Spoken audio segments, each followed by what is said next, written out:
Mi nombre es Óscar López Pulecio y he escrito para Las Dos Orillas una nota sobre cuál puede ser el origen del desastre en que se ha convertido el ejercicio de la política en Colombia.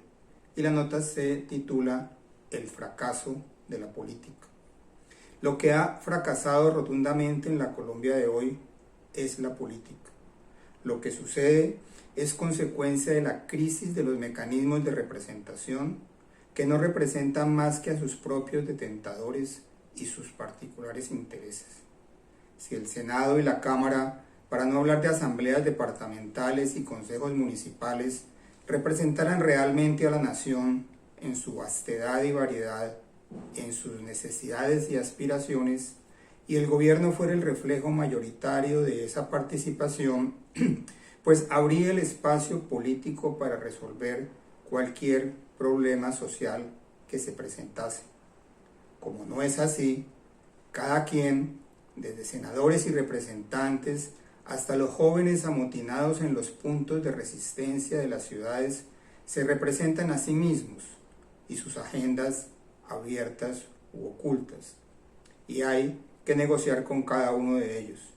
Es la pesadilla en que se convirtió el sueño del Estado participativo, cuyos mecanismos, referendos, plebiscitos, consultas, revocatorias, establecidos en la Constitución de 1991, no han servido para nada.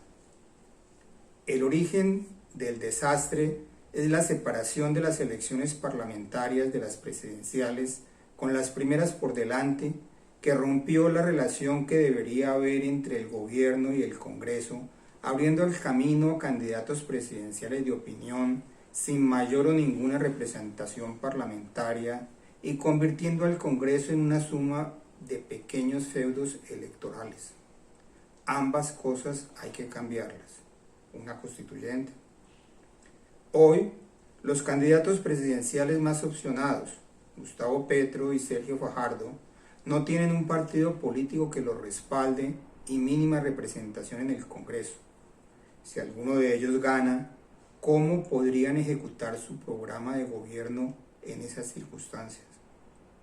La elección parlamentaria debería coincidir con la primera vuelta presidencial para volver a unir esos mundos separados.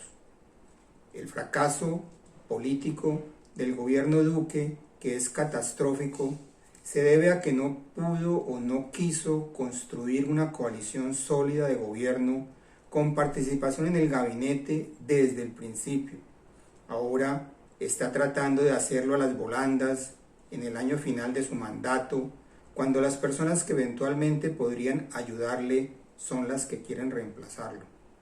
Cualquier político con 10 millones de votos a su favor hubiera estado tentado a hacer lo mismo y a creer que no necesitaba del Congreso para gobernar. Y las cosas no funcionan así, porque lo que se crea es una enorme desconexión entre el país político y el país nacional, que es lo que está sucediendo con la rebelión civil en las calles, a un costo descomunal. Si el Comité del Paro iba a proteger a la clase media y al pequeño empresario de un zarpazo tributario, esas mismas personas ya perdieron más de lo que hubieran costado los tributos. Si los grandes contribuyentes estaban dispuestos a asumir el costo de la reforma tributaria, es probable que sus pérdidas se los impidan. Si el gobierno quería proteger el grado de inversión de la deuda pública, el desorden creado no llevará sino a bajar más la calificación. Y calificación o no, ¿quién querría invertir en un país que parece a las puertas de una guerra civil? Es, por supuesto, una crisis social, pero su solución no es tanto económica, sino política.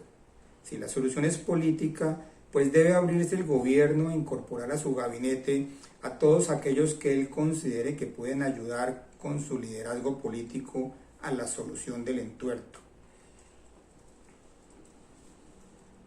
A escuchar a los jóvenes y a los desposeídos, a todos los protagonistas legítimos del paro, gabinetes de salvación nacional o de guerra ha habido en todas partes, aún entre nosotros, cuando existían partidos políticos de verdad representativos de la gente.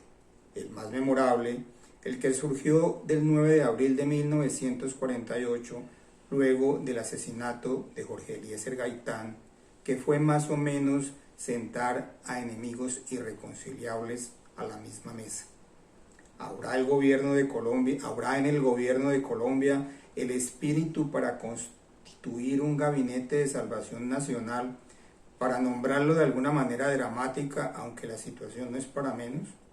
Se prestarán para ello las fuerzas políticas, los grupos representativos de ciudadanos y los organizadores del paro, que es lo que hay disponible para asegurar la gobernabilidad. O la pregunta perversa que es inevitable: ¿están jugando las fuerzas dominantes en la política, el gobierno de derecha sin apoyo mayoritario en el Congreso y sin apoyo popular, y la oposición agresiva y callejera, a un juego de resistencia, una guerra de desgaste que llaman apostando a ver cuál queda en pie para recoger las sobras del desastre, o para cerrarle el camino a una opción de centro? Más que una estrategia preconcebida para demostrar que se requiere un gobierno fuerte, de mano dura, aunque la perversidad existe, lo que la gente corriente percibe es un desgobierno brutal, una pérdida del control del orden público, una crisis social sin precedentes, una falta de liderazgos nacionales constructivos, una debilidad del sistema democrático, todo lo cual se resume en una sola frase: el fracaso de la política.